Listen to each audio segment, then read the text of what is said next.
This Guy's Garage. Like and subscribe. Today before us we have a bill. Yes, thank you.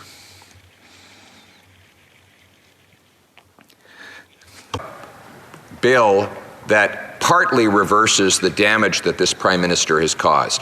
We all know that after 8 years of this Prime Minister, life costs more, work doesn't pay, housing costs have doubled, and crime, chaos, drugs, and disorder are common in our streets. We know that his policy of freeing repeat violent offenders the same day they are arrested came to us in Bill C-75, supported by both Liberals and their coalition partners. In fact, the NDP wanted to go even further. What are the consequences of their catch and release policy? Violent crime is up 39%, homicides up 43%, gang killings up 108%, aggravated assaults up 24%, assault with a weapon causing bodily harm, 61% increase. Sexual assaults up 71%, sex crimes against kids up 126%, kidnappings up 36%, car thefts up 34%. And these crimes are almost always committed by a very small minority. The good news is that we don't have a lot of criminals in Canada.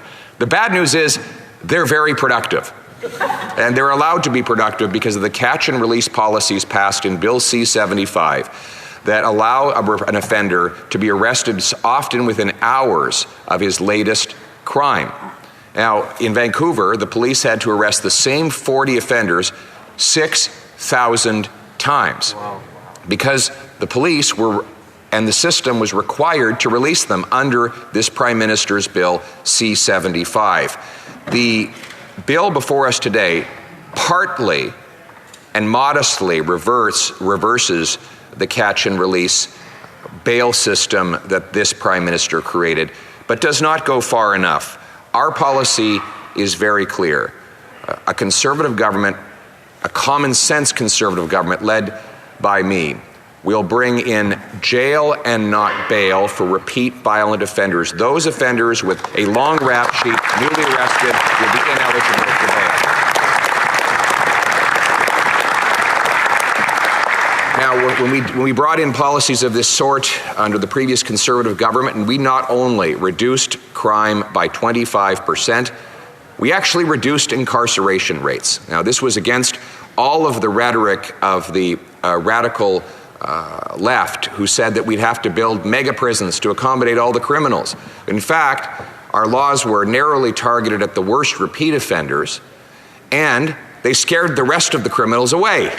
So you actually had fewer criminals, less crime, and therefore fewer prisoners. And that meant safer streets. But this Prime Minister has unleashed a crime wave over the last several years. I just was in Whitehorse yesterday, where at Antoinette's restaurant, where the owner told me his restaurant has been robbed 12 times in 18 months, multiple times by the same offender who is released again and again.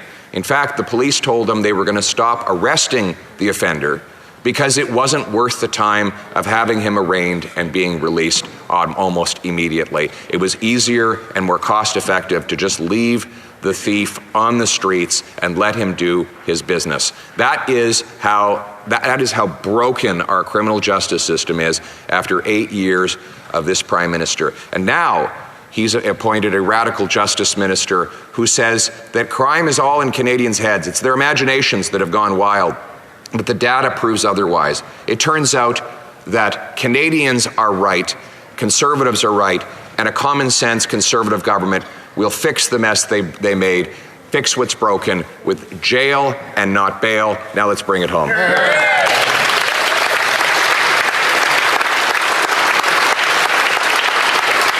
Questions and comments? Question commentaire, the Honourable Minister of Justice and Attorney General. Thank you very much, Mr. Speaker, and I thank the Leader of the Opposition for his contribution to today's debate. And what I would say is simply this, that the safety of our communities is a non-negotiable priority, and it can never be partisan.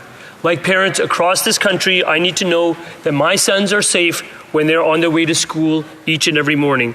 The measures contained in this bill, Bill C-48, are focused on keeping repeat violent offenders off of our streets. We have the support of all law enforcement around the country. We have the support of 13 different provincial and territorial governments, which includes many Conservative governments whom the leader opposite works with closely.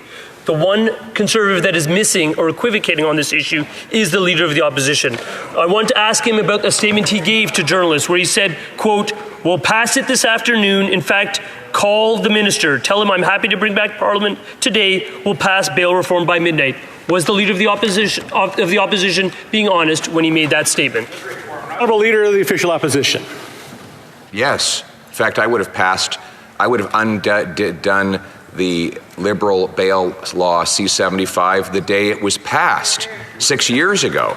Now, this minister, not only did he go on vacation before addressing bail, he then went on a radio station. He thought that no one would find out about this, and he claimed that we were holding up the reversal of Liberal bail policy. In fact, he was on vacation, and he had allowed Parliament to rise without bail reform occurring in the first place. And let's not forget that what little good this bill does is just undoing the damage that his party already did. And finally, I would ask the minister to stand in his place and apologize to Canadians for trying to gaslight them and tell them that rising crime was just a, quote, perception issue. I have just given him all of the data published by his own government, which shows that violent crime has raged out of control after 8 years of this Prime Minister. These are data points, these are facts. Will he admit it and apologize for gaslighting Canadians? The honourable member for Esquimalt-Saanich-Sud.